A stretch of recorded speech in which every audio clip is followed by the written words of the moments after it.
Vice President Sara Duterte nagsalita na tungkol sa pagkasuspinde kay Congressman Kiko Barsaga dahil sa pinagyayaw-yaw niya sa social media. Pero bago yan, kilalanin muna natin ang natitirang sandigan ng pag-asa ng Kamara.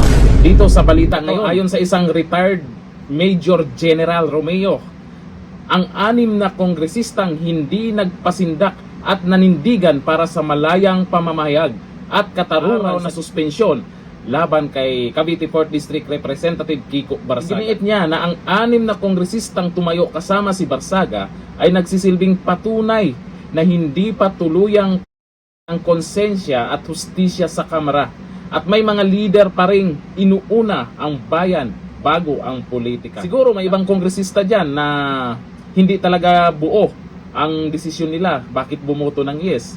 Etong mga to, itong congressman na to ay pinakita po nila na talagang hindi naman dapat naunahin itong si Congressman Kiko Barsaga. Dapat unahin yung mga pumaldo, di ba? Meron daw contractor dyan, di ba? Dapat yun yung una nilang imbestigahan. Dapat yun ang una nilang tutukan dahil yun ang dahilan bakit nagalit ang taong bayan. Ito naman si Kiko Barsaga, pinagkaakabalahan nyo dyan dahil lang sa mga post niya sa social media. Baka naman yung iba baka yung iba naiinggit lang. Dahil si Congressman Kiko Barsaga sa social media, yung mga post niya nagba-viral na talaga. Baka gusto nyo rin ganyan at marami nang sumusuporta.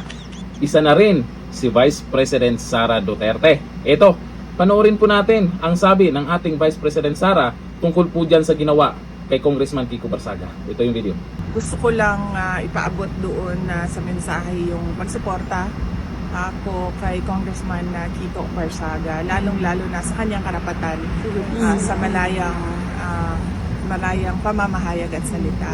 So, na protektado yun ng Constitution. Alam naman natin na hindi naman talaga dapat yan yung unahin kasi nila. Freedom of speech nga di ba? Ang nangyari kasi dito, itong si Congressman Kiko Barsaga ay talagang walang preno pag bumanat. Binanatan yung ating pangulo, yung anak at si dating Speaker Martin Romualdez, lalo na yung kay Sandro Marcos na harap-harapan talaga niya diyan sa Kamara na binidyuhan pa. Diyan sa ibang mga congressman na bumoto ng no. Isa po itong napansin ko po ay talagang mula pa noon hanggang ngayon itong BH Bagong Henerasyon Party List hindi po talaga nagbabago ng paninindigan yan. Mula pa noon yan. Ilang beses na nanalo yan. Mula pa kay Congressman Bernadette Herrera, ngayon kay Congressman Robert Nasal. Tingnan nyo po, kasama siya dyan na pinanindigan kung ano talaga yung dapat na unahin nila. Hindi yung sumasabay na lang kung saan yung marami. Di ba ganun naman yung mga Pinoy. Pagkampi-kampihan, pagdating sa kampi-kampihan, uy, andito yung mga kasama ko, dito na rin ako.